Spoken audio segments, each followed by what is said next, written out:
When I shoot my shot, it's stuck a wild way it's going in. Cross niggas like Bubba Chuck, I never gave a fuck. Hook shot a hole like Kareem, but I never lead a buck. I hit that Ginobili with my left hand on like woo. Bitch, you weren't with me shooting in the gym? Wrong nights, I perform like Mike. Anyone, Tyson, Jordan, Jackson, action. James Harden with the range on me, nigga, way back. Michael Jordan, 1985, bitch, I traveled with a cocaine circus. And you can live through anything if magic made it.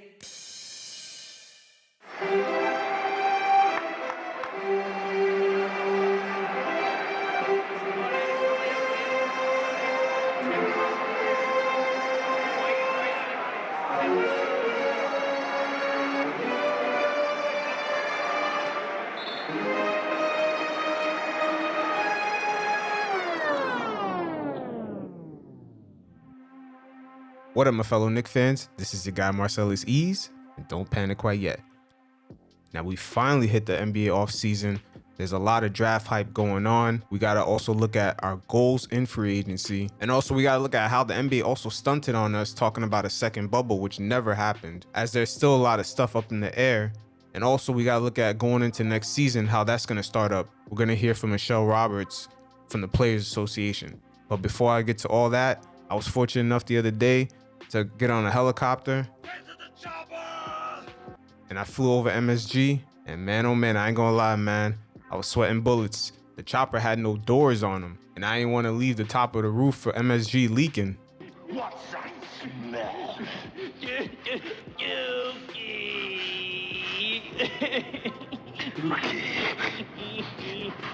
But it was all fun, can't lie. Now, as far as the 2020-21 offseason, we're at the top of the hill, and this downhill ride is going to get pretty bumpy. I ain't gonna lie about it, but the NBA got a lot of questions and a lot of things they got to answer to right now. They got to figure out a salary cap in order to start this free agency, and they're going to make this announcement in mid-November. And once they make this announcement, it's going to be a quick turnaround because free agency is going to start right back up. They're going to make that second announcement, and that date is probably going to be like a 4-week turnaround. That's their estimate right now. So a lot of our new front office guys are going to have to scramble. They're going to have to already kind of be ahead of the curve and start making deals and trying to figure out which direction we're trying to go. And as far as the scheduling for next season, like I said, everything is in flux right now. Everything is temporary. Things could change at any moment. Right now, they're talking about they want to reduce the travel. They still want to get out at least 82 games, which I don't know how that's happening. But in order to reduce the travel and get all those games in, they're talking about doing mini series within cities. It seems like the league is trying to plan their season around the Olympics because they want their star players to be showcased in that worldly event, you know, for the league promotion, basically. There's some reports that the league wants to start near Christmas, which I don't think that's happening because right now, the smaller market teams, they need tickets to be sold and they need revenue sharing in order to operate because they're not going to want to pay the players their salaries without no revenue sharing from the bigger market teams. That's pretty much a dilemma right now. So a lot of these guys, they're looking like they're going to possibly take a pay cut. So there's going to be a huge clash between the owners and the players coming up. That's why I don't think the league is going to start up near Christmas. But they're talking about a possible start from mid-January on, and also the finals being in August. And then the schedules will still end up shifting for the 2021-2022 season. But the key thing to look out for is once the league sets that salary cap, because that's going to begin to set the tone for next season. So teams can know, how much money they're going to have to spend. Other teams that don't want to go over the luxury tax. And also the players that, that are eligible for extensions. What are they going to do? Especially young guys and guys that are veterans. Are they going to extend long term? Because things are definitely going to change. A lot of these owners, once again, they do not want to operate next season without selling tickets. Because without no ticket sales, there's no revenue sharing. And the smaller market teams are not going to want to take a hit and still pay players revenues. So right now, what they keep talking about is like the players basically going to take a percentage of their salary and put it into an account.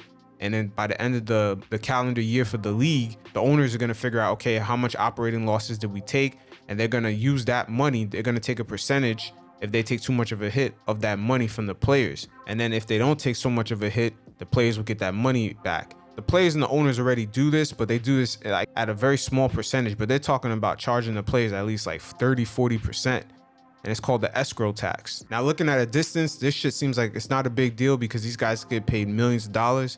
But then when you take a step back and start looking, you're like, damn, these guys are going to take a hit. Remember, they got to pay their agents commissions. they got to pay taxes in their local state, which is probably anywhere from 30 to 40%. And then on top of that, they're going to take this escrow tax that could be up to 30 and 40% on top of that. So I don't know how y'all feel about getting an extra 30, 40% withheld from your checks on top of paying for your federal and state taxes. That shit sounds crazy. But Michelle Roberts, the head of the Players Association, she was a bit more optimistic, but she letting players know, hey, anything can happen. Because once guys start looking at the money, we already know motherfuckers are going to start feeling a little different. I would be absolutely surprised. I mean, I don't. I mean, look, I tell the players this. Of course, it's possible that they would try to lock us out if we couldn't come to some agreement. It's also possible that they would make things so egregious that we would say we're not playing. So I'm not going to suggest it's not within the realm of possibility, but I don't think it's within the realm of probability, because there's not been the sort of stubbornness, dog-headedness line drawn in the sand, which I've seen happen on other occasions. I've heard has happened on other occasions. I've seen happen in other leagues. So sure, it could happen. I don't think it will. I think we're on track to get this done like grown-ups. We'll see how this plays out, because once again, we've never been in a situation where we even see billionaires losing money in this pandemic. So if they're taking a hit, especially in the other endeavors, imagine what type of hit the players are going to end up taking. So we'll see how this works out in this 50-50 partnership between the players and the owners. Now, of course, before I touch on free agency, the biggest thing that's going to hit us first is the draft. There's a lot of hype. There's a lot of mock drafts, a lot of articles. Everyone's writing about every single player. But this draft, after the first 2 to 3 picks, is going to be looking like the 2013 draft, where you see a bunch of hype guys go up first, and then the key gems go in later. Now in 2013, we see Rudy Gobert go number 27, CJ McCollum go number 10, Steven Adams go number 12, Giannis number 15, Robert Covington went undrafted, Seth Curry. A lot of guys that end up playing in the league for a long time went undrafted in this draft. And, you know, the 2013 draft was very hyped up, man. Like Anthony Bennett, bust. Otto Porter went early. Ben McLemore, Trey Burke. Victor Oladipo was the only guy that went early that ended up really working out. Alex Len went number 5. Coley Zeller went number 4. When you really look back at that draft, it really came down to positioning and scouting. And that's pretty much where this draft is going to come down to, because a lot of guys right now, they're doing workouts through Zoom. I mean, you add this pandemic on top of it, a lot of these guys really have real question marks, because you're not even getting a face-to-face interaction with a lot of these players. Now, this is where Leon Rose's new hires, especially the scouts like Frank Zanin out of OKC and Walt Perriman out of the Utah Jazz, are going to have their hands full. These guys are really going to be called to task right here. Also, Brock Aller, even though he isn't a scout, but he's a salary cap guru. Perhaps we can position ourselves to make trades and gain other assets to go after maybe a scout that might get drafted extra early, maybe move up and down the draft, or even make trades to gain other guys from other teams that are trying to maybe dump salary because of the pandemic. See, a lot of these things right now, this draft is not really about the players so much. It's really about the front office guys. Who's going to make the deals? Who's going to take advantage of teams maybe not in a good position and trying to get rid of a player that could be an asset for us, or maybe we scouted a player where we don't need the 8th or 9th pick. This is why I said after the lottery that our draft positioning did not even matter.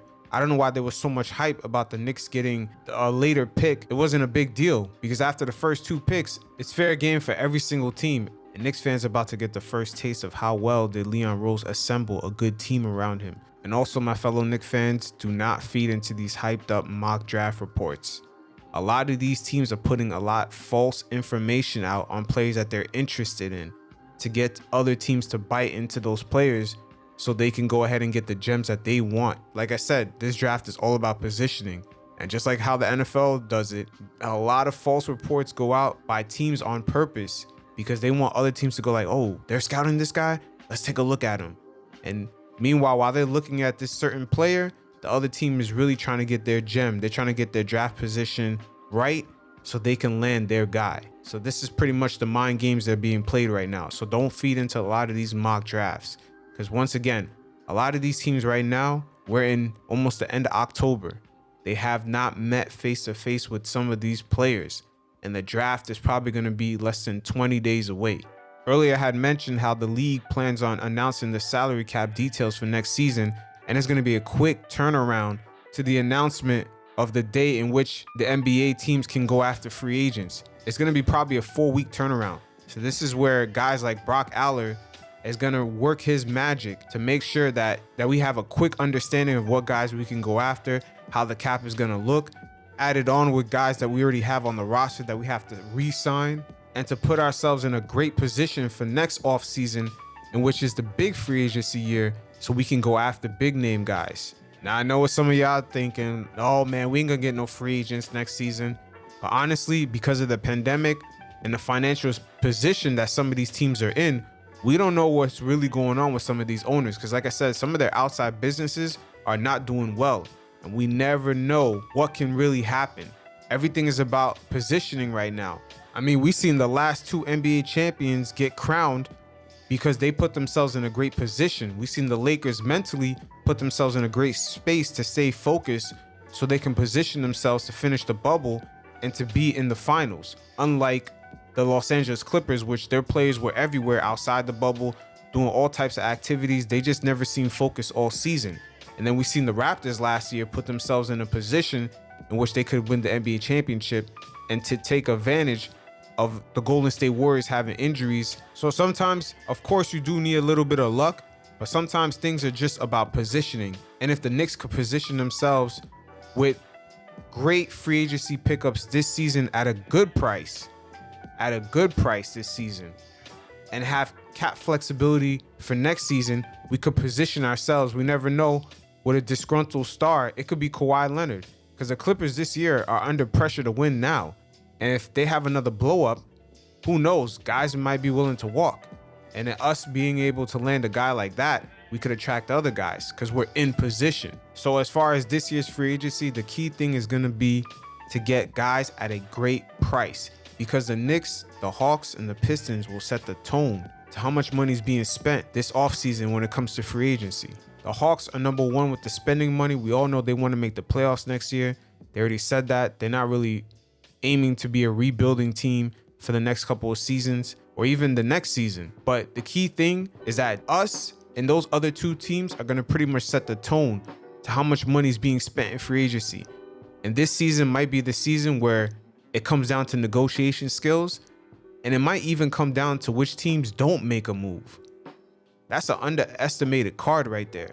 Whoever doesn't really make a move may end up being a winner, because of course this year's free agents, they're pretty good, especially guys like Fred VanVleet that can complete our roster and help guys like RJ Barrett actually play better in stride because he doesn't have to play out of position. But at the same time, a lot of these free agents this season are not really game changers. They could help the teams, but they're not really game changers like the next offseason. So with the league trying to set the salary cap in early November and then make the quick turnaround to announce the NBA free agency start date in early December, it leaves that short window for the new hires that Leon Rose picked, particularly guys like Brock Aller, to work the numbers and to figure out under this new salary cap, what advantages and disadvantages do we have and what are our better options? Should we make trades? Should we stick to rebuilding? Or could we sign guys this offseason at a certain price point to leave ourselves flexible for the next offseason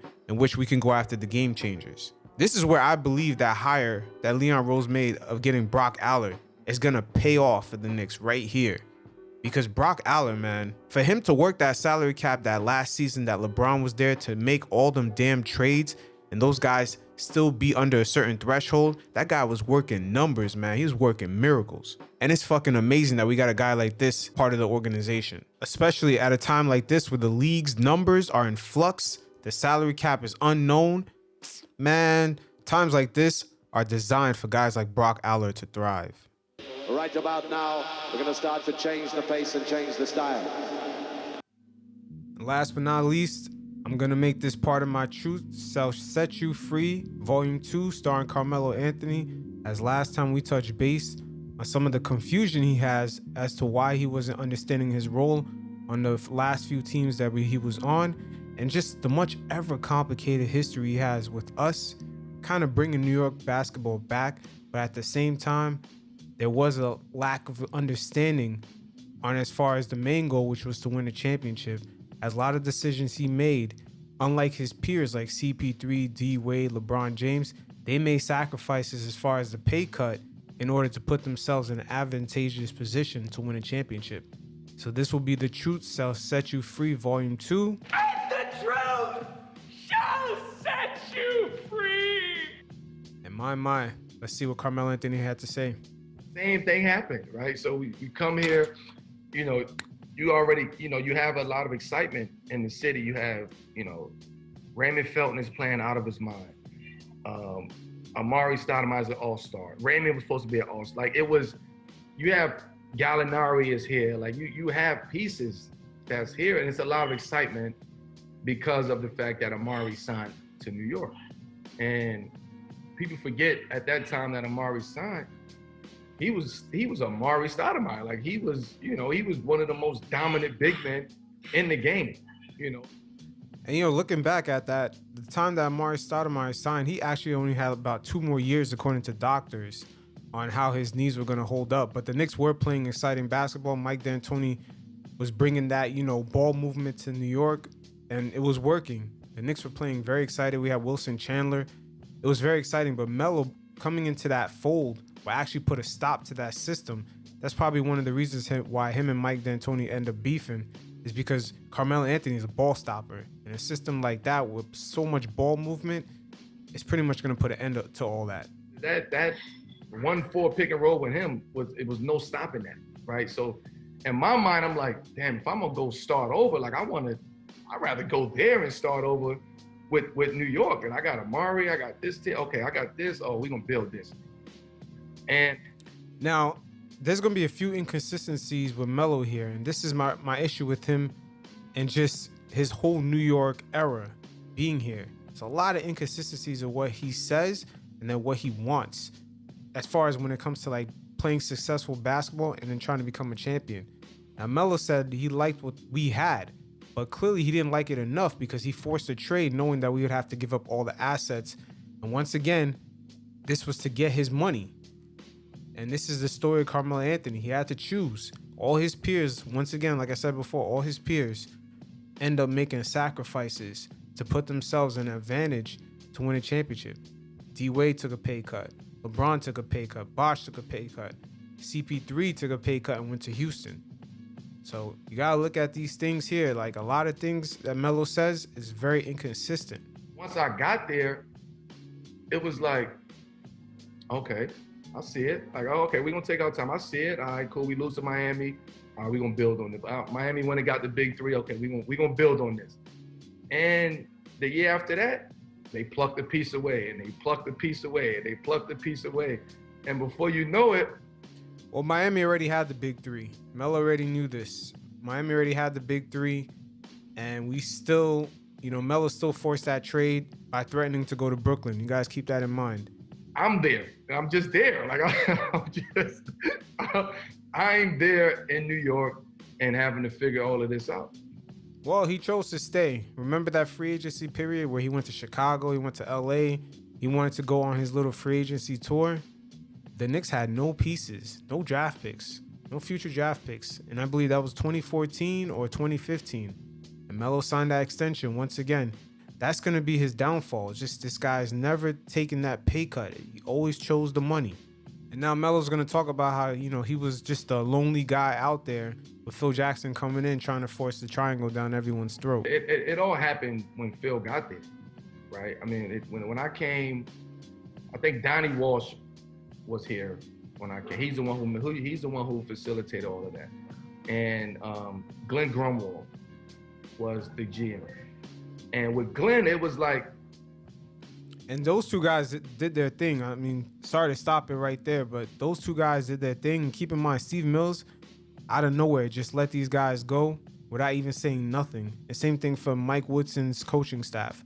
After that 54-game win season, they were all fired. Nothing was said. No press run, nothing. And what we're gonna do? We're gonna build this. Here are the pieces that we think we need. Like this is a 2-3 year plan, but we're gonna follow the plan. We're gonna build it. And They get rid of Glenn Grunwald, right? And Mike D'Antoni leaves, and it's just like things just started falling apart. But then it's like, okay. Once again, Melo means you force Mike D'Antoni out.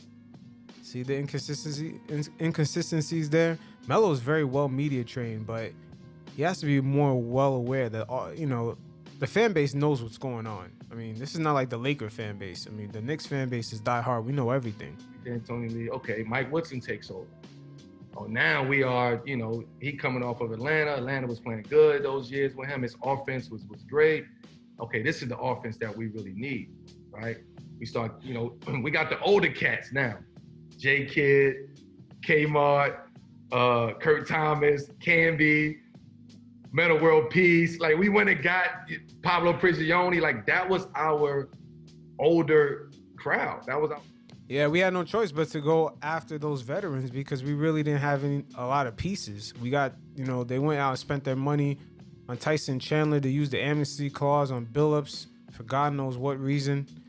I mean, the Knicks after that just pretty much didn't have any other moves. The guys, and then the middle of the pack was myself, Amari, JR, Tyson Chandler. Like, that was the middle pack, and then the young guys was and Raymond, and then the young guys was Iman Shumpert. Like, we went and got, we drafted Iman Shumpert. Chris Copeland was part of that. Steve Novak was part of, like, we had a good unit. When Phil came, it was like, I'm gonna do it the way that I want to do it, right? I gotta bring.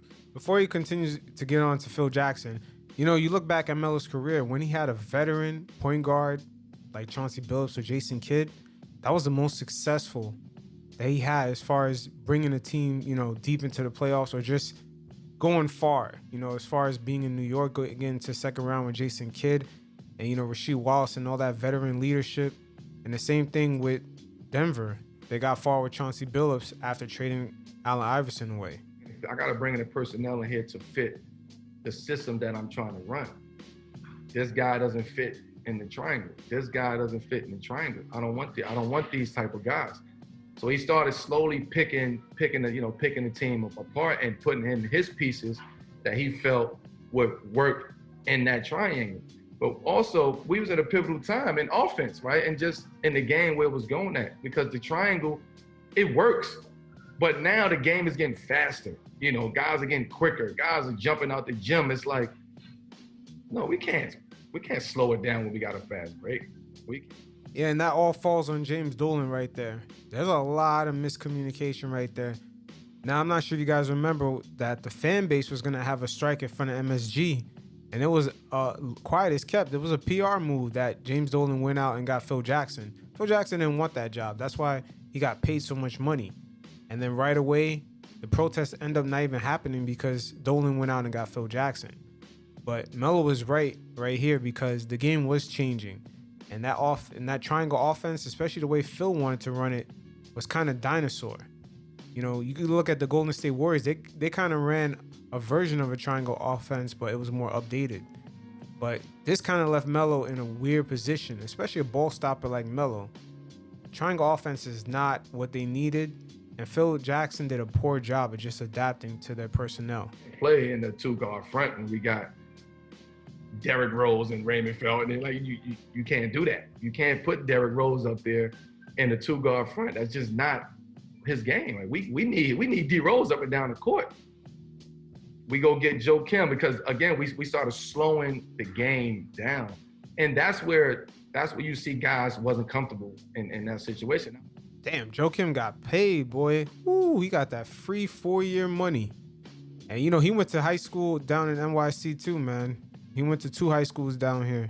I think got suspended from one of them, but he's an NYC guy. And I was one of them, but because I wasn't comfortable in it, I decided to give it a chance. Like, damn, let me figure this out. Like, let me really learn the triangle. Let me study the triangle. Let me get it to a point where, Phil, you got to come to me and say, yo, you manipulating my triangle. Like I wanted to become the student of it. And I got, I was talking to Kobe all the time just about the triangle and just how to do things. I would call MJ and just get little pointers on him on how to play the triangle. But it was very hard because it wasn't hard to learn it. It was hard to execute it because the personnel wasn't there. But also Melo wasn't going to change his game for the triangle. It's probably one of the reasons why Phil Jackson never wanted to coach the team.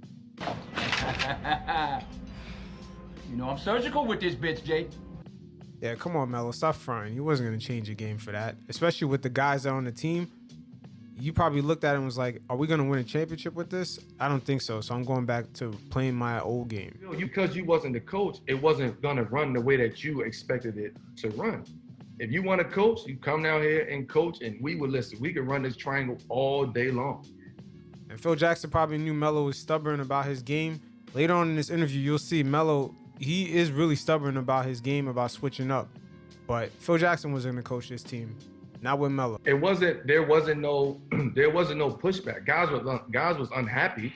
Guys didn't want to do it, but it wasn't like, nah, we're not doing this. We're not, because again, I mean, once again, they probably followed after Melo, because if Melo bought in and they seen the guy that's getting paid all the money, the guy that's the face of the franchise buying in, the other players are going to bound to buy in. But you know Melo ain't bought into that. Come on. You know I'm surgical with this bitch, Jay. it works, right? But when you playing that way for a whole 48 minutes, teams make adjustments. You're not making no adjustment. You just continue playing that way. The ball will find you, right? Your body movement and ball movement. Like that's what it is. Wherever you pass the ball out in the triangle, that dictates what happened in the offense, right? So when you start learning that and you start figuring out from a cerebral standpoint, it's like, man, this like, if they make an adjustment, we're done. if they deny the two-guard front, we're done. If they deny the blind pig, we're done. So teams started to do that. Teams started to get smart. Which makes perfect sense because, we used to get blown out after timeouts. I mean, it used to be a joke. After a timeout, we used to get owned every single time. It makes complete sense now. But Melo, I got to give him props because there was a season where he did make major adjustments. I think he averaged less than 20. Well, he was still hitting 20 a game, but he just wasn't hitting like that 25. But there was a lot of games where he's getting 15 points a game, like 6 assists, and Knicks were winning games. Like he was changing his game slowly. It was easy. So, and I studied the triangle all day, every day, like to the point where it's like, there was nothing in the triangle that I didn't know. I used to go sit. The couple times I sat with Phil, I used to go sit with him and tell him about the triangle. Yeah, but all that didn't matter because, like you said, none of it was executed.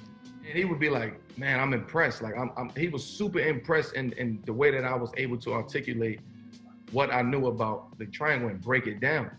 And believe it or not, he taught me how to manipulate the triangle. Phil did that. He taught me how to manipulate the triangle because, again, to your point, Jay, wherever you pass the ball, that dictates everything. So guys are in positions that they normally won't be in. And when they get the ball, everybody stay home or everybody gets denied. And now you have to make a play. And if you don't have those playmaking abilities, then you're going to look crazy out there in that triangle. So those are all the things that I actually had to deal with. All the triangle really does is give you structure on the offensive end, right? It puts you in spots. And once you're in those spots, you can play out of that. You can do whatever you want to do. So everybody has the green light in the triangle. It's crazy because, again, when you're in it, you're just trying to get through it. Right, you're not really reflecting on it. You're not really like, damn, what really happened? Only thing you know is this shit ain't working. Listen, we gotta figure this out. You know what I'm saying? Like what? But mind you, people don't understand. I've played since I've been in New York for 7.5 years. I've played for maybe four or five different coaches. So there was never no consistency. We couldn't grow. We couldn't build. Right. So. Yeah, I believe Melo played with over 7 different head coaches and I believe 5 different head coaches and 71 different players. just coming from the bench, starting. It was a mess. But like I said, Melo had great poise, not blowing up in the media. But as far as where the Knicks were going, he did have options to get out. When his contract extension came up, I believe in 2015 or 14, that year where he kept walking around acting like he wanted to be a free agent. He had ways to get out of it, but he sticked around, man. The money was too good. Players, I played with over 100 players. I had over 100 different teammates in 7 years. Three GMs, 3 presidents, like, and I'm getting it, and you put this all on me. Yeah. So that's when it all went downhill from there. And that's why I look like Phil takes most of the run of it, because it all started when he came. The personnel change, guys, confidence. Guys started to lose confidence. They was coming to the locker room and just like, Seven, I don't know, man. Look, it's on you tonight. I'm like, what? Like, but they started losing confidence because we don't know what to do. See, and that's one of the things I always preach about the Knicks front office being on code, because them being dysfunctional like that, just Steve Mills is firing guys left and right, then Phil Jackson out of nowhere is the guy, coaching changes. Imagine the young guys, how they feel. They're changing systems. They're just lacking confidence. The media is coming down their ass because of Dolan. This is why I said the regime right now with the Knicks, with Leon Rose, this is a good sign, man. At least we get some sort of consistency. That way guys like RJ Barrett can get some confidence going, playing under one system at least for a couple of years. He telling us to do one thing from upstairs. The coach is telling us to do one thing. The assistant coaches is telling us to do one thing. Oh, and you and 7-8 Melo, you telling us to do it. You telling us to do something too, right? Like who do we supposed to listen to? I'm like, listen to me. Like me, I'm gonna listen. Go out there and play basketball. See all that right there? That's Steve Mills. That's been the summary of Steve Mills' whole tenure with the Knicks. You're just a bunch of different directions coming from a bunch of different people. Too many hands in the pot before players get the final notice of what to do. And same thing for Dolan. Dolan has no idea what's going on because Steve Mills, like in the final year he was there, telling Dolan that the team was ready to be winning. A lot of this miscommunication, it falls under that guy. At the end of the day, man, that guy is the fall guy. Out your head, play ball. We'll deal with the triangle later. We'll watch film on it. Like today, we here to win this game today by any means necessary. And they didn't like that. I mean, in all honesty, Phil didn't like that. So at that point, I had to say, you know what? I just got to do what I got to do. Like I'm not gonna. I know the media. I know what's happening. I know what they doing. I'm in it. You know what I'm saying? I know what they say. It's 100 of them at practice every single day, right? And you hear the whispers and you hear this, and so I just knew. I knew what I was up against. I knew no matter what, they was gonna have something to say, right? So it's just like, just go play ball, enjoy it, have fun. Don't let them see you sweat. You know, even if it's bothering you, fuck it, like get through it. You know what I'm saying? So I started rallying my teammates like that and giving them that same mentality. Like, look, this media, they against us at the end of the day. And as you can see, what's happening in front office, what's happening with, with Yeah, it's very interesting that last comment Melo made. The media is very against us. That's one of the hurdles about the Knicks, man, because of the ongoing beef with James Dolan and the Daily News. It's just another hurdle. The media is actually probably not even realizing them going against the owner so bad is that they're creating another hurdle for the players to go over in order to win.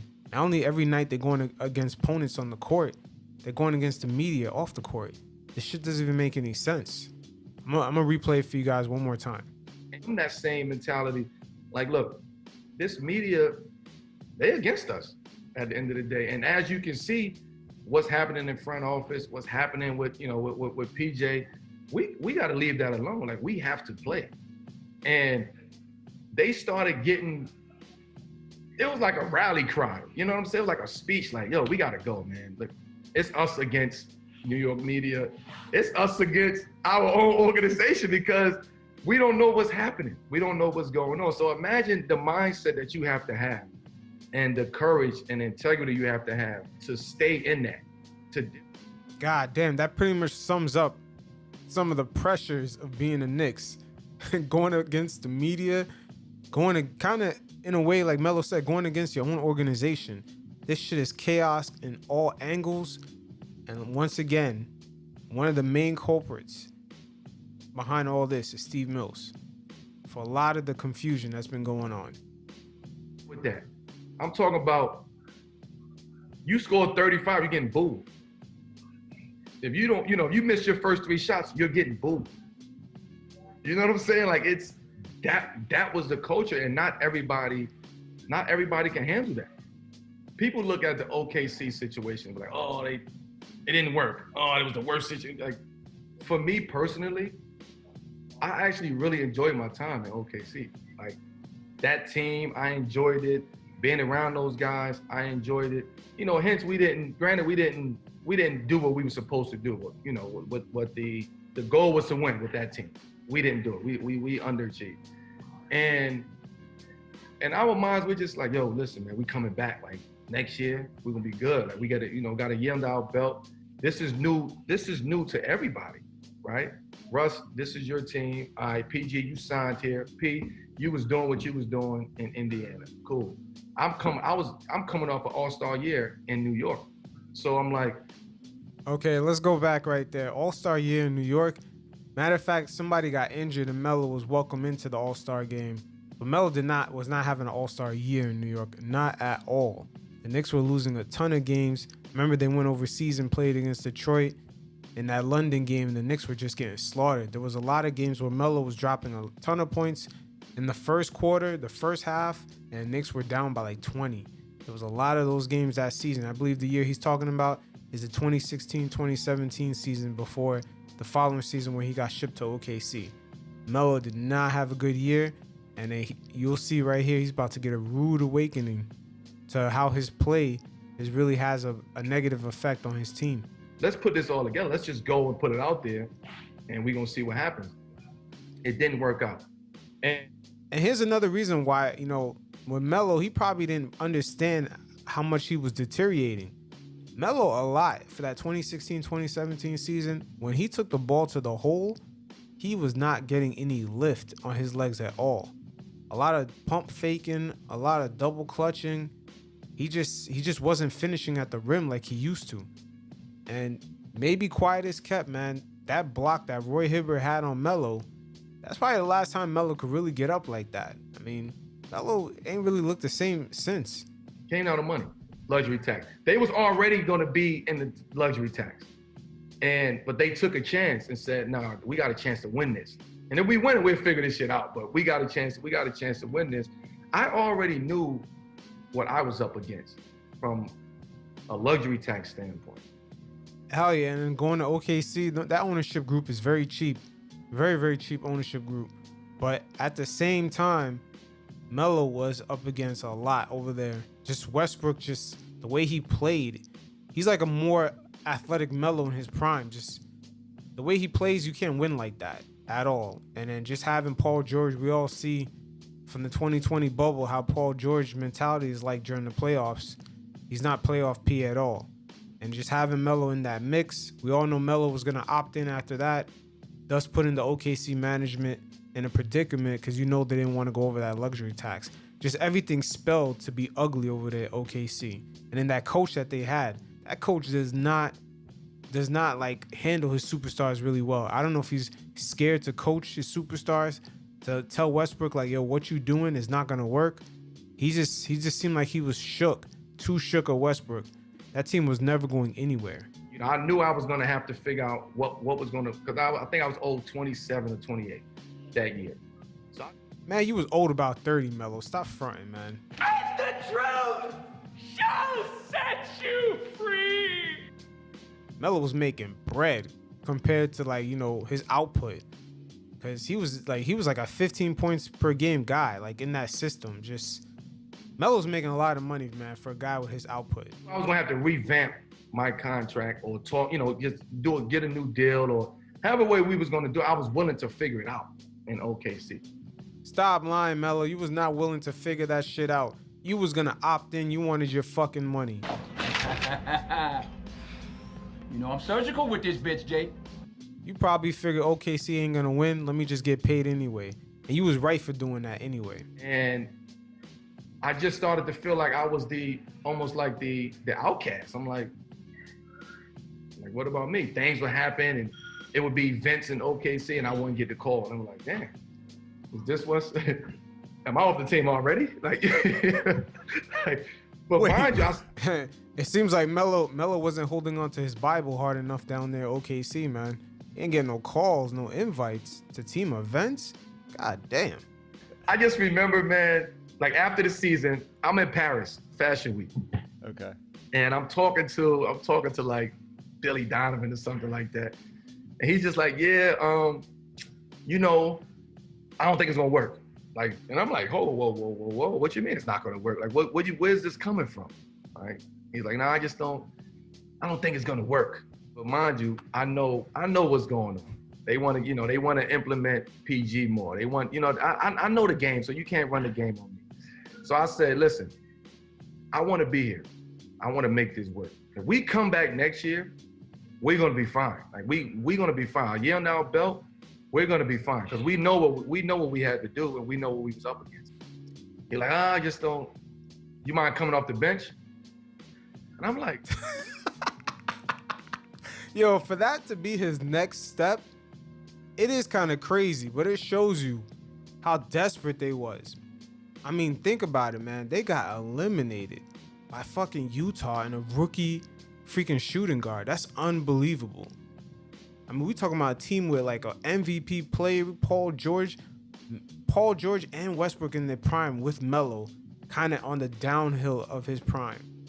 And for them to not even be close like that, it's unheard of, man. I know it was making Billy Donovan look bad, but I mean, it is what it is. Where is this coming from? You know what I'm saying? Like, what would make you think that? You know what I'm saying? I wasn't coming from an arrogant standpoint, but it was just like, why would you just come to me and that's the first thing you want? Why would you start that narrative? You know what I'm saying? Like why? Because he didn't want you and Russell Westbrook to take turns. Your turn, my turn, your turn, my turn. See, the reason why I worked with Durant, because Durant shoots like about 50%. I mean, Westbrook giving Durant the ball at odd angles. Durant's still making those shots. Imagine he had a crisp point guard, like when he went to the Golden State Warriors, just giving him correct passes in the flow of the game, in transition, open. I mean, this guy is automatic, but he was shooting 50% with Westbrook giving him all sorts of crazy passes. And Melo and Westbrook, they can't play that it's your turn, my turn shit. They're not efficient enough to do all that. And he was just like, well, we want to play you three guys out there at the same time. It's not going to work, and we want to play Jeremy Grant out there with those. And I'm like, I love Jeremy Grant, love him to death. But be honest with me, yo, this ain't gonna work. We got to get you out of here. Yeah, see right there, Melo still don't get it. And once again, this is the complicated history he's gonna have with the Knicks when you look back at it. It was like just him being stubborn like that on a team that had a reigning MVP, that had Paul George, and that had other guys like Steven Adams. They had key pieces around that team off the bench. And for him to be stubborn like that and not understand the role that they wanted him to play in order to win is crazy. I'm gonna replay that for you once again because that team was expected to at least make a decent playoff push. And they, once again, they had major pieces on the team, even though those pieces wouldn't really win, but they had a reigning MVP. This is 10 times more than what the Knicks ever had. And Melo still didn't want to understand his role on the team. You three guys out there at the same time is not going to work, and we want to play Jeremy Grant out there with those. And I'm like, I love Jeremy Grant, love him to death. But be honest with me, yo, this ain't gonna work. We got to get you out of here. I would rather you tell me this is not going to work, and we don't see this working out and happening. And let's work together. Get me somewhere where I want to go, and it's cool. So, AKA, get me somewhere where I want to start. I mean, Melo, man, the truth shall set you free, brother. And the truth shall set you free. I mean, that's all it is. Melo just wanted to start. He wanted to get his minutes. He couldn't imagine them winning with Jeremy Grant. I mean, if they're not winning the championship with Jeremy Grant, starting over him, then what's the point of doing all this? That's probably how Melo looked at it. And if Melo's being that stubborn on a team that got pieces, way better pieces than we ever had on the Knicks, that means we had no shot ever to go to at least even attempt to win a championship with Melo. And this is probably one of the reasons why Phil Jackson just didn't want to come down, from the little skybox seats and coach the Knicks at all, because he knew Melo was stubborn. That didn't happen. I get the call in Paris, and he's like, "It's not gonna happen. It's not. I'm sorry. We got to figure this out. I think you need to start looking elsewhere." And I felt like so like belittled. Like, damn, like, is it me? Like, am I doing something wrong? Did I just do something wrong? Because Melo had no idea. For him to call his 2016-2017 season an all-star season is crazy. The Knicks were losing against bad teams by like 20, with Melo scoring at least 20 points plus. But anytime he had those games where he had 15 points a game, 6-7 assists, the Knicks were winning those games. And you guys could check back and look at that season. Those were the seasons where Melo began to change his game and involve the teammates more.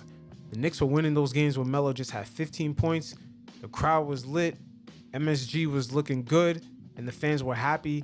The Knicks were playing a lot better brand of basketball. With games that Melo had 22 to 25 points, the Knicks were getting blown out. the one who really, really sacrificed on that team. You understand? And I was with it. I went to the coach and told him, "Let me know what you need me to do. I'm willing to do it to help the team work." And nobody's gonna talk about that part of it, but that's for another day. And then I leave, and it was an event in OKC that summer. And people hit me like, you in OKC? I'm like, nah, I'm not. Like, what's happening? Am I supposed to be there? Like, yeah, the whole team is here. I ain't know if the whole team is here. And I'm like, word. Hit Russ, you in OKC? Hit PG, like, yeah, we out here, man. Where you at? You supposed to be here. Like, I ain't never get the call about no get together. So, AKA the ownership don't want to pay this guy, man. I mean, that's them just saying they don't want to pay for him. But at the end of the day, they understood like what he was giving them. It didn't make sense to even go over the luxury tax. My time at OKC, it wasn't bad. Like I'm not gonna sit here and say it was bad. I actually No, it was bad. It was bad, Melo. Come on, man. I'm surgical with this bitch, Jay. It was bad, man. You did not want to come off the bench. You were missing a lot of open jump shots nonstop. I mean, you guys were just losing against bad teams. It was real awkward, man. That first round exit in the playoffs, it just wasn't a good look at all. It was bad. Great time at OKC. I wish OKC would have worked out, honestly.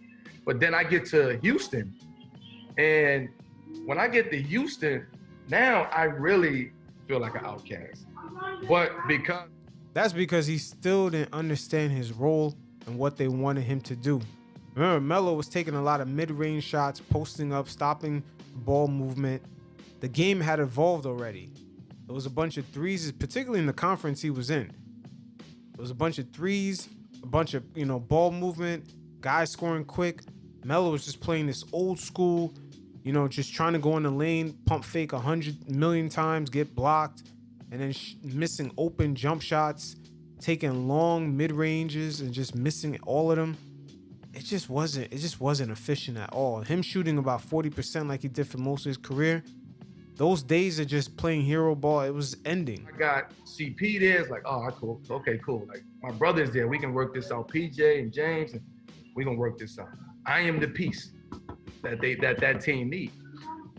But that wasn't their thinking. They thought that they wanted me to come in and be a spot up shooter. They wanted you to come in there and be a spot up shooter. That's what they do. You had to come in and fit into the system. They didn't care what you did all those years before. And you would think with Mike D'Antoni, him beefing with Mike D'Antoni in New York, he would go down there after not getting a job and be on his best behavior. But this guy still didn't get it. And that's what I mean when I say the Knicks gonna have a very complicated history with Melo, when you realize, wow, he went to another team with a reigning MVP in James Harden, and he still didn't want to understand his role. Well, we had nothing like that on our squad. So if we actually had a better way of winning and we presented it to Melo, Melo was not gonna bow down to that unless it was a guaranteed championship or something. I don't want to throw no names out, but they wanted me to be a spot up corner shooter. Like, you know what I'm saying? And that's exactly what he ended up doing when he went to Portland. This shit is unfucking believable, man. This guy still don't understand. Like, run to the corner, spot up, and that's it. And it didn't work at all. It didn't. No, nigga, it didn't work for you. Fuck, man. At all. And I used to tell them, like, look, yo, throw me a bone. Like, I'm going to them like, yo, throw me a bone. Yo, just on a switch, throw it in there. Like, I need that feel. I need that touch. You know, I'm a rhythm player. Like, I can't. Everything is I need that. You see, this is a story, Melo. Everything is about him. Everything is about him. I need that. But basketball is a team sport. And like I said, the Knicks actually had no chance of going far with this guy. He just never understood that. It was like, we understand what you like, but doesn't mean it's good for the squad in order for us to be successful. This is one of the major downfalls of Melo. I mean, he had great poise being in New York, handling the media, especially when the Knicks being stupid in the front office. But damn, his vision as far as on the court, as far as the team being successful, it was very limited because he still wanted to eat and get his. Like he always says, like when he was coming up through AAU and just college, he had to get his.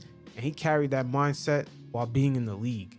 First of all, I can't come off the bench and then shoot three threes in a row. Like I just can't. I can't do that. Man, I went from New York,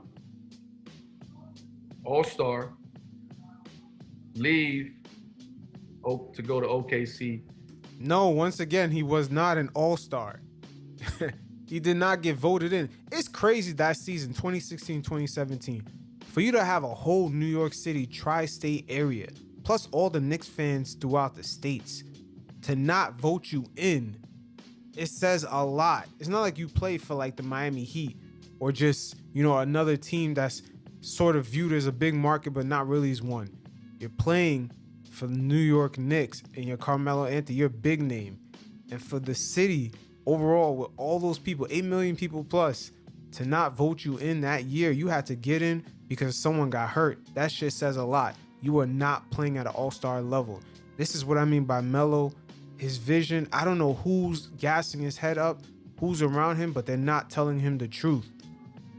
Which is, before I even got to OKC, before it happened, I already had in my mind, I'm willing, anywhere I go, I'm going to sacrifice. Because now I want to win. So anyway. But in his mind, his sacrifice could be very little. It could just mean, oh, instead of taking 20 shots a game, I'll take 12 to 14. That could be his version of sacrifice. I'm going to have to sacrifice. I'm not going to be the first option anymore. I can go to a team and be the first. I can just stay in New York and be the first option. Now I want to win. What's my options? Where I'm going to go? Okay, OKC pulled the trigger the 25th hour. You know what I'm saying? Like, they pulled the trigger at the very last minute, right before media day. So now they already got their system that they already implemented throughout the whole summer.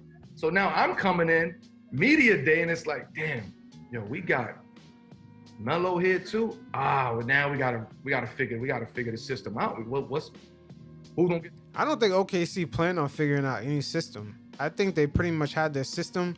They was hoping that Melo's gonna adapt to it. Touches. What offense we gonna run? Because you already implemented the offense that was basically for you. I mean, for Russ and PG. I had nothing to do with that offense. But when I come, it's like, holy shit. Okay, this is too much firepower. How are we gonna make this work? So I think that's why we got up to a slow start. When I get to Houston, the basketball part of it is like, at this time, I'm like, I know this is another sacrifice. But now I'm sacrificed for the greater good now. Like I'm willing to sell my soul to go win. And this is what I'm thinking. No, you was willing to sell your soul to be on a squad. Because him getting on Houston was the first sign that, yo, nobody was interested. Houston hit him up on some last minute shit. Nobody was interested. and that's why he was willing to sell his soul. But after Houston was, end up dropping him after the first, I believe, 10 games, and they end up playing better afterwards, that's when Melo hit rock bottom. And when I get there, I honestly didn't feel like I was a part of Houston at all.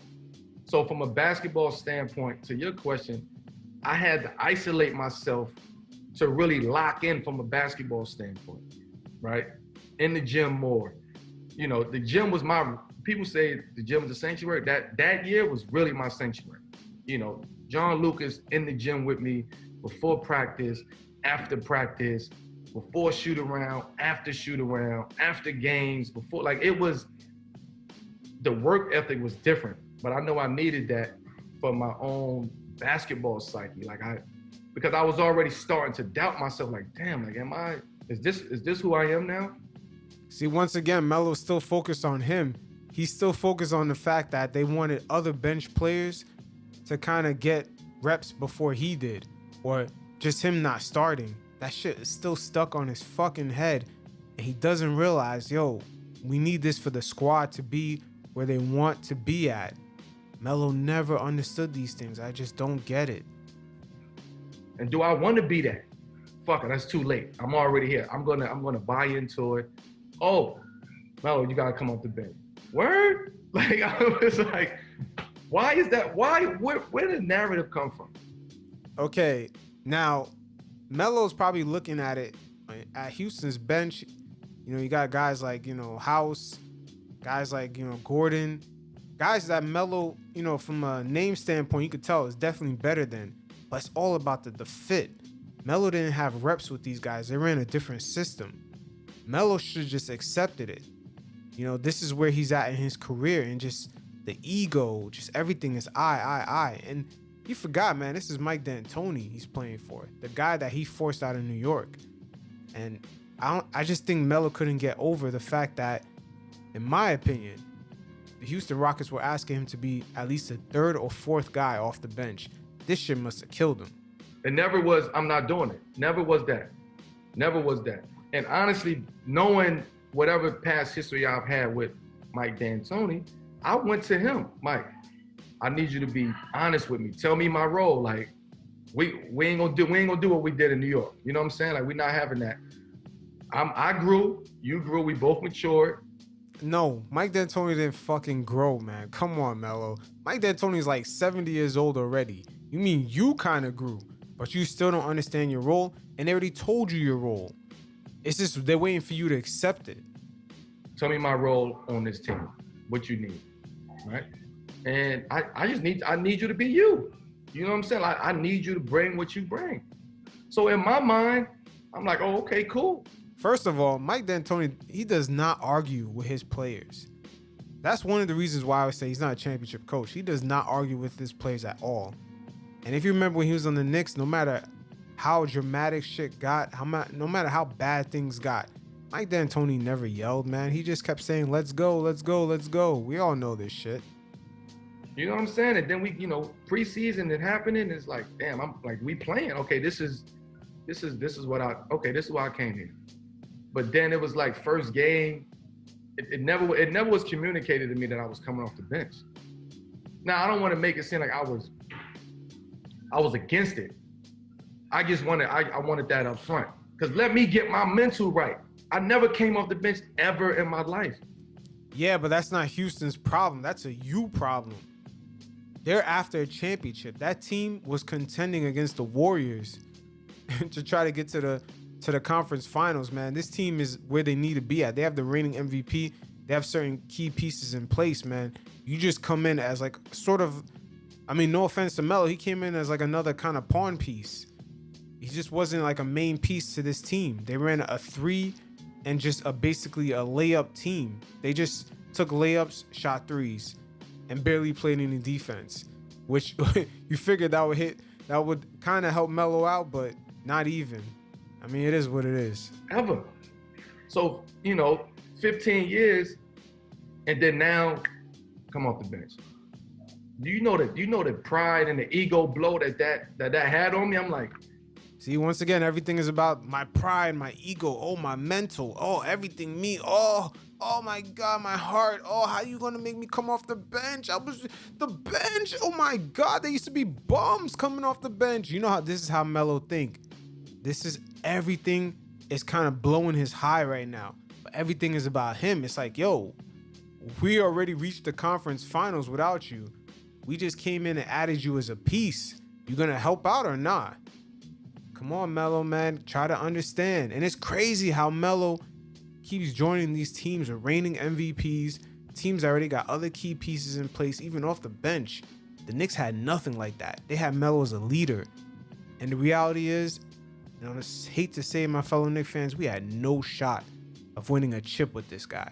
None at all. Because if he was asked to make a major adjustment, perhaps let's say if we got another superstar and the superstar was kind of more tailored to the coach's system and they asked Melo to be the 1B, Melo was not gonna do it, man. Come on. Dang, I gotta get my, like, it was very difficult. It was very difficult. So out of all of this experience, that was the hardest thing for me. That was the hardest thing, to stay in it mentally and emotionally. The basketball part of it, that was gonna happen. That wasn't gonna change. No, that was not happening at all. If you look at most of Melo's highlights in Houston, he missed a lot of open jump shots that CP3 was feeding him. That was another issue that they had. It was like, damn, he's taking these long mid-range jump shots open and he's missing these shits. What is this guy good for? His feet are slow. He can't really take it to the hole like he used to. What is he really good for? We might as well have guys like House, Gordon come off the bench and do their thing. They actually fit into the system a lot better. But the mental part and emotional part was the hardest part that I had to deal with. And by the time that they let me go in Houston, which was only after 9 games, that's when I was just starting to accept my role. You know, I was just getting comfortable and accepting my role. Like, I'm coming off the bench. Let me try to make this fun. You know what I'm saying? Damn, that's crazy. This guy, it took him that long to even just, he started making fun of it, but, you know, kind of poking fun of it. Oh, let me make this fun. But damn, it's just like, they're all looking at him like, yo, you not, he was in denial, man. I think Melo hit his first athletic death, man, as an athlete, you know, just, yo, you're not what you used to be and everyone sees it but you, and we're going to have to let you figure that out on your own. It's very unfortunate, but I feel like Melo's athletic prime death actually came very public in front of everybody. It was just like, wow, like he's the last person to really accept it. Let me make this fun. Let me go ride the bike before the game. Let me get the crowd into it. Let me wave the towel for the, you know, first couple minutes of the game. I had to start psyching myself out to try to get myself going and prepared for coming off the bench. So call my number, Melo, come on, let's go. I'm running to the table. You know what I'm saying? So I had to do all of that to psych myself up. I got not advice, but people just was there for me. You know, it was, yo, I mean, Melo, you know, keep your head up, keep doing what you're doing, blah, blah, blah. Like, you know, I had that support. But again, yeah, I just really questioned the some of the support around Melo, man. Just the honesty, man, because we seen LeBron James in public. He's not honest about what kind of player Melo had became. You know, what Melo had become, because, you know, he said Melo should be on the team, but then the Lakers had every opportunity to, you know, have Melo on the team. Look at Jared Fat Ass Dooley, man. Like, that shit is crazy that, you know, LeBron James has him on the squad over Melo. You know, even with an open roster spot, they took J.R. Smith. Like, it's just a lot of weirdness going on. CP3 talking about Melo should be in the league, but he wasn't a good fit on your team. It's like guys are not really being honest with this guy, and I feel like a lot of players understand what's going on with Melo, and they're not being honest.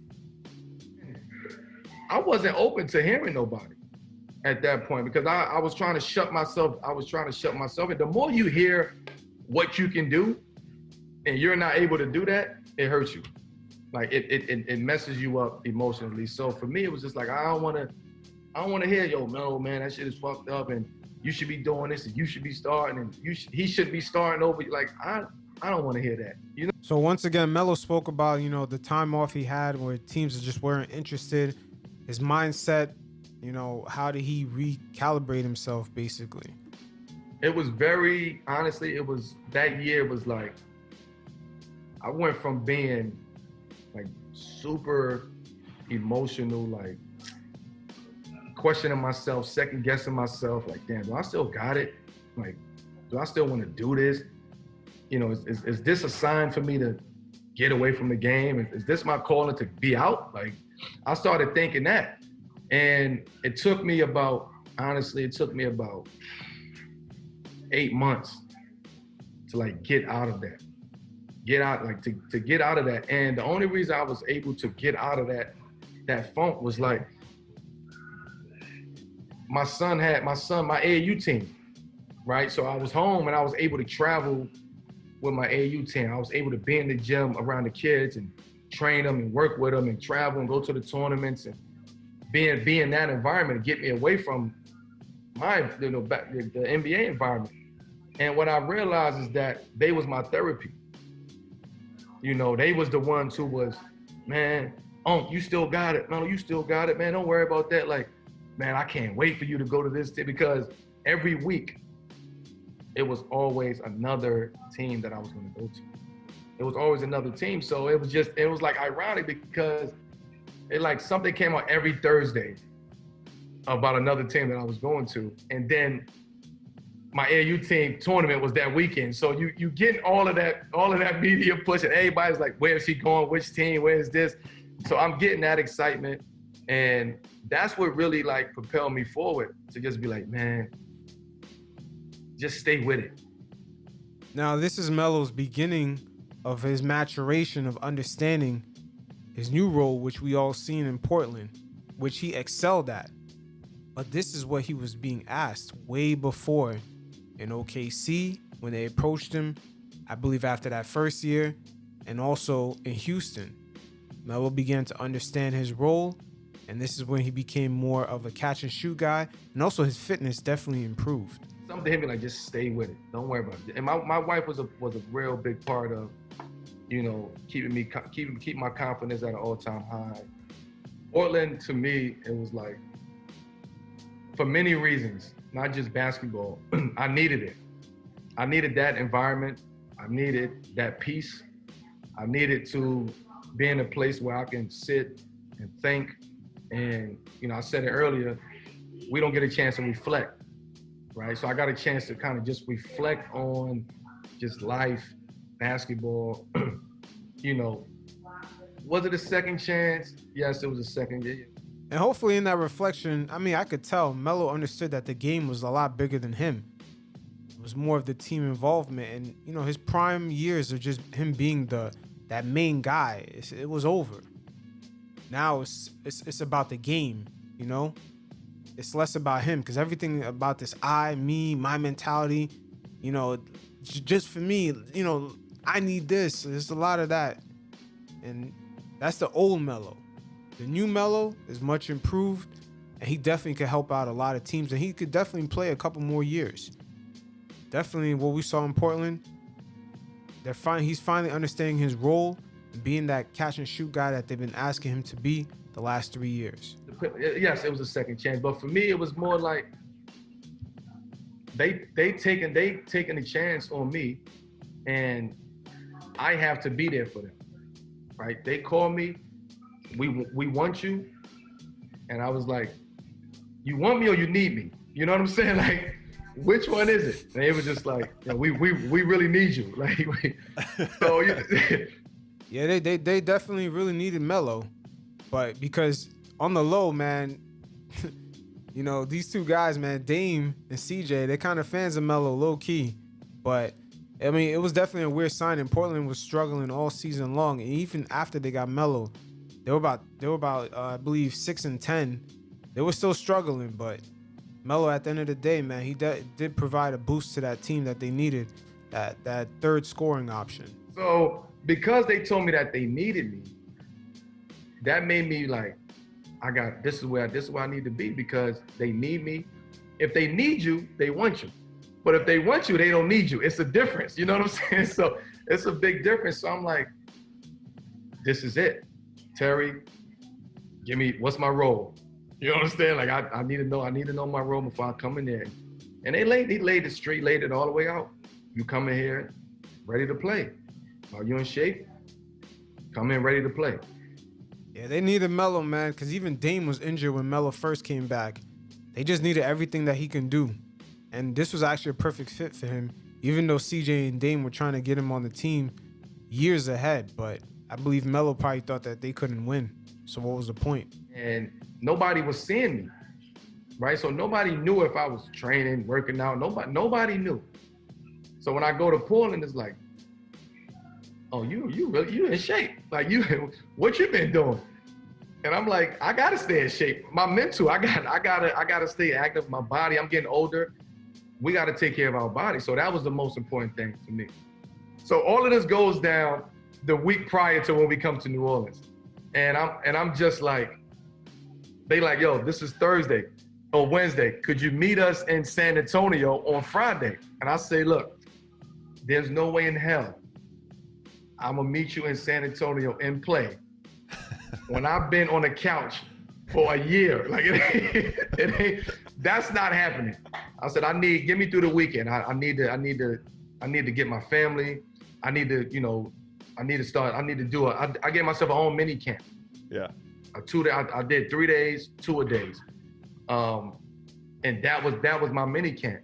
And then I met them in New Orleans.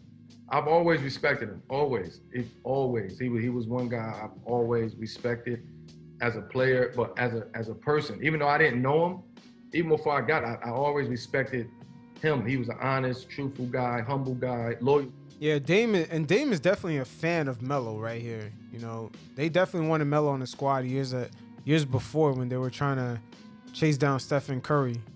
But even though they didn't get Melo, man, those guys still grinded, putting themselves in great position, you know, taking advantage of teams with certain injuries or just certain scenarios to get to that conference finals. He's very loyal. And even prior to me going this year, we've always had conversations. Yo, man, come to Portland. You know, and like, we always had dialogue. This is the place you need to be. Now, I remember earlier when I was talking about Melo's free agency year in New York, I believe around 2014, when he was going around, Portland was one of those stops. And Dame and CJ, I believe Melo even paid him no mind. He didn't even stop there. But Portland was definitely an option. They were trying to get Melo because they just lost, I believe, LaMarcus Aldridge. He went to the San Antonio Spurs around that time. So Portland freed up some money. And, you know, CJ was on the come up, but Melo had a chance to go there, and he didn't pay them no mind because obviously he thought that they couldn't really, you know, make a deep run. He didn't see the reason why he should take a pay cut and sign with a new team. Once again, Melo's always chosen the money. That's pretty much going to be the downfall of his career. All his peers, LeBron, D. Wade, Chris Paul, they all took pay cuts to put themselves in a better position to make deep playoff runs, to make to try to get a championship here. He was like my biggest supporter. I need you here. Come to Portland. We want you. And this is where you need to be. You need to be over here with us. And for the past couple of years, Portland was always that team like, yo, what's up with Portland? I'm like, you gonna get it done? Can they get it done? Don't come to me unless they can get it done. I don't want to hear about Portland. Like, that was my mentality. You know what I'm saying? Because I didn't want to put them there and then nothing happened and leading them on. So I was like, unless they're gonna pull a trigger right now, then it's not gonna happen. But you know, they wasn't trying to, you know, get rid of some pieces that they had. You know, the business of basketball starts to come into play. The politics start to come into play. Once again, Melo's bullshitting. He had a chance to go there. I mean, once again, Melo, come on, man. The truth shall set you free, brother. And the truth shall set you free. Dame and CJ was interested when you was a free agent before you signed that extension with the Knicks, I believe in 2014 and 2015, and you wasn't really paying them no mind. Come on. But this year made up for that, right? For me personally, this year made up for that. I said I was done at 35. I said I was done at 35. And then I said 37, which would be this next year. But honestly, the way that I felt and the way that I feel physically, it's like, I don't even think about that no more. Like, Yeah, the way the league is now, I mean, I wouldn't be surprised if Melo could play a lot longer if he, uses his smarts, his actual basketball mind, and just, know his strengths, knows his weaknesses, position himself a certain way, especially on defense, take advantage of younger guys. But as long as his jump shot, his three-point shot gets up, Melo could stay in the league for a while. I mean, what we've seen in the bubble is only the early part of Melo's new game. And Melo could be a very crucial piece to perhaps even the Lakers next year. Who knows? But if his three-point shot, just being a spot-up shooter is just more on point, he could be a major piece for a lot of these teams. We just need you, Melo, to understand your role. Just be that spot-up shooter. Don't take another dribble. As soon as we pass it to you, get that shot up. It's hard for me to think about it. And just to put it in perspective, I got a chance to play at a high level for a long time, 15 plus years, right? And then that's taken from you. So now you get your perspective changed about life at that point. And in my situation, people don't come back. Guys don't come back. Guys give up, teams give up on them, and guys just don't have the fight to keep doing it, especially at that point. At 15 years in, it's like, all right, I ain't about to keep doing this. You know what I'm saying? Like, it's wasting a year. Nah, cool. I'm cool with that. But for me, the reason why it worked for me, it helped me, because I disconnected from the game as a whole. And I believe that's great for Melo. That was a good thing for Melo. He disconnected from the game, put a lot of things into perspective of why he was where he was at. And the way, he came back to the game, as we've seen, throughout this current season and into the bubble, he was much more humbled and kind of had a better understanding of the game. And you've seen the more dedication he had towards the game with his level of fitness. So I got myself to a point where I'm like, I did enough for the game. I did enough for myself. Monetary wise, I'm good. My family good. We're good. I don't have anything else to give to the game. And if this is the way that I got to go out, I'm cool with it. You know what I'm saying? I had to be at peace with the way I was at. So I'm just like, this is it. Like, I told my agent, yo, don't call no more teams. Don't call no teams. I'm done. Like, I'm at a place mentally and spiritually. Like, I don't want to deal with that no more. If somebody gonna come in and mess my piece up, I don't want to deal with it. And I didn't watch basketball for like damn near 8-9 months. Like that year, I didn't watch it. I wasn't up to speed on who was doing what. I didn't know who was on what team, And when I came back and we played against you guys, it was like I had to get right back into it. But it's just like the league started to shift. And then finally, Melo's starting to understand, man, where the league is at right now, and just that old school, early 2000s when Melo came into the league, mid 2000s, of just guys, chucking up a bunch of shots, the Vince Carters, the Kobe Bryants, the early Kobe Bryants, the Allen Iversons, the guys, who shot around 40%, volume shooters, guys that took like 25 plus shots a game. The game is, of today is just starting to evolve more than that. Guys got to be way more efficient. They got to be like almost on Kevin Durant status, shooting about 50%. Having the ball just stop. The game just evolved, man, and you got to keep evolving with it. I mean, look at LeBron. He's become a way better three-point shooter. This guy's just taking, three-point shots from almost half court. Guys got to switch up. Even D Wade started shooting threes more towards the end of his career. And Melo, I believe this is a new chapter in Melo's career. And, he could last about 4 more years if he improves on his three-point shooting, which we've seen in the bubble is definitely improved. But like I said, it's only the beginning. Guys, I'm like, damn, who is that? I had to re-educate myself, but I had to disconnect from the actual game and say, this is it. I accept it. Now it's time for me to move on to another part of my life. Yeah, so my legacy in just the game of basketball, I don't think, for me personally, I don't think winning a championship defines who I am and what I've created and what I've done for this game of basketball, right?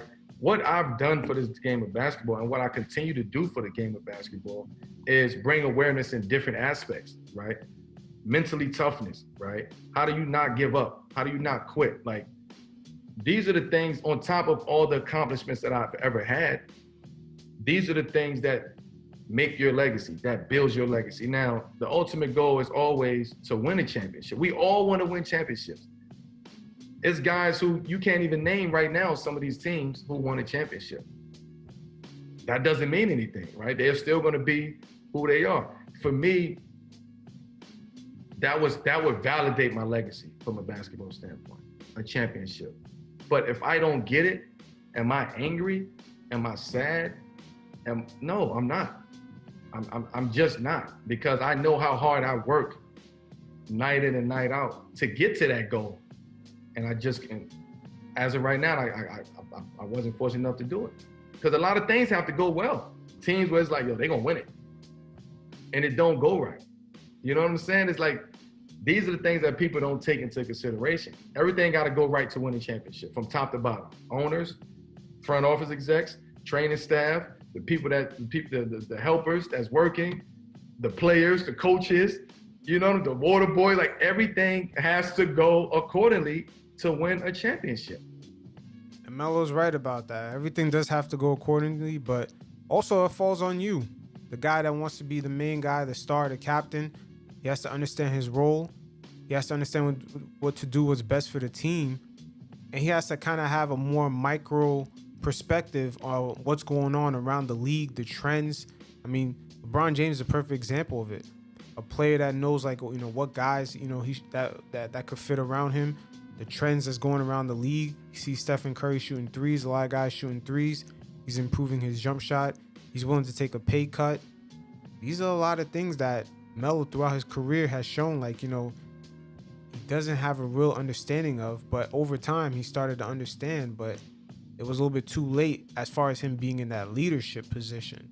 But now he's kind of understanding his role a little bit better. And I believe this is a new chapter for Melo, and it could last about 3 to 4 more years. Like I said, Melo improves on his jump shot. Could be around the league for a long, long time. But Melo, man, just, you know, the truth shall set you free, brother. And it seems like he's finally starting to realize the truth about himself, and he's starting to accept it. And the truth shall set you free. Yeah, and the truth shall set you free. It is what it is. Like I said, Melo has a very complicated history as far as, you know, with the Knicks, because at the end of the day, we're going to look back. He definitely did bring basketball back to New York City, but at the same time, there was going to be a glass ceiling, because Melo at the time, I'm not sure, because the way he came up in the league or through AAU or even through college, but he kind of brought a, you know, let me get mine attitude throughout his whole career, as far as him getting his contracts, getting his points, you know, understanding systems, going back and forth with coaches like Mike D'Antoni, his earlier coaches in Denver. I mean, both his coaches, his rookie year and with George Karl. There's a lot of coaches he had fallen out with. Mike D'Antoni once again in Houston.